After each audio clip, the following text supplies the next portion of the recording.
Silence is golden until it isn't, right? Like if you've raised children, you can remember times when you've begged for the house to stop being filled with the constant chaos of small humans. That's when a bit of silence is worth its weight in gold. Of course, only if the kids are asleep, and because when it gets too quiet and the kids are awake, that can be terrifying. But there are times when silence is wonderful. When your neighbor's dumb car alarm finally shuts off, or when the Airbnbers next door finally stop partying, when you're in the forest and you can't hear the trucks coming down I-80 anymore, it's golden. But if you think about it, there's a particular kind of silence that's horrible, even frightening. In most cases, it normally has to do with the absence of a loved one. Ask the older people in your life when the noisy kids finally grow up and move out. The silence isn't pleasant for very long. Young folks these days consider it to be a major offense to be left unread. When you've sent them a message and you find out that they read it, but then they didn't reply, that kind of silence hurts, especially when the person means something to you and the message that you sent was a piece of your heart. When you've been away from your home for a while and your calls home are going unanswered, you start to worry if everything's okay. Why is no one calling back? Where is everyone? What am I missing? Did something bad happen? But one of the worst kinds of silence that I can think of is when I've let someone down. I know I failed. I screwed up. I've hurt someone.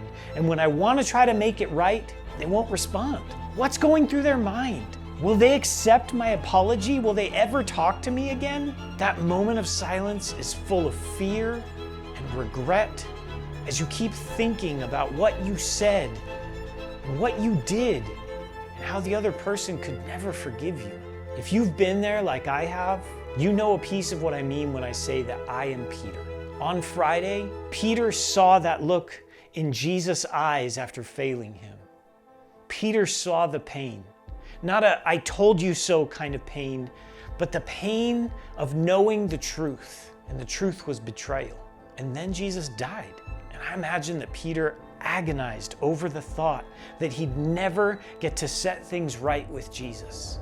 Being a man of courage and action, Peter was used to making bold mistakes, but he had always had the chance to fix it, just not this time.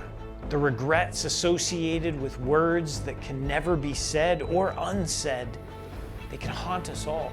Peter lived in this on that silent Saturday. You've been there too. Here's another thing about silence.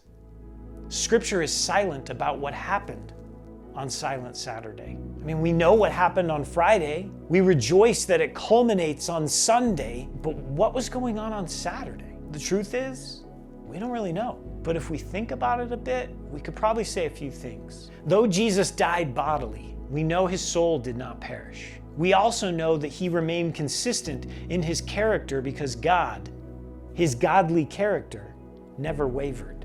Because of this, we know that Jesus was up to something that Saturday, something divine. And that's the thing that we learn by knowing what Peter went through that Saturday and the following days. There are times when we desperately want to hear from God, to see him work, for him to respond, but we're only met with prolonged and excruciating silence. What Silent Saturday tells us is that even in the midst of the deafening silence, God is still at work.